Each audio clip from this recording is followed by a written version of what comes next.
Welcome to First at 4. I'm Michael Guerin. We have a lot of news to bring you this afternoon on COVID-19. More positive cases and recoveries were announced this morning.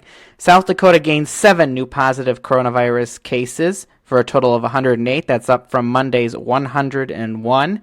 We also learned today that 12 people total have been hospitalized. Sioux Falls Mayor Paul Tenhaken expresses frustration with the lack of direction from state lawmakers overnight in how to respond to COVID-19. He says the legislature failed to pass some of the more critical bills that would have helped with those concerns. Lawmakers in Pierre ended the session last night.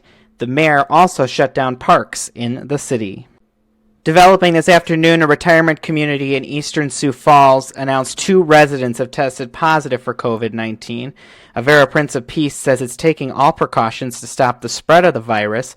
Officials say they're working with the Department of Health and Avera infectious disease specialists to follow appropriate steps. Meanwhile, a Good Samaritan Society nursing home employee in Clear Lake has tested positive for COVID-19.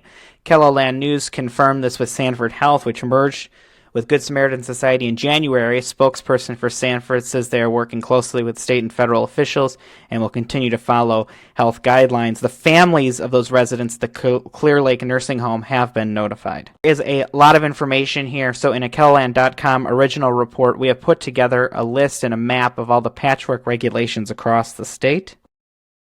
And if you are in Sioux Falls while the parks are closed, the bike trail is still open, and officials say you can still go outside just to stay socially distant. You can take a look at the weather forecast to see what it's going to be like. Scroll down in the First at 4 story for the latest from the Storm Center. And that's a look at First at 4. I'm Michael Guerin. We'll see you tomorrow.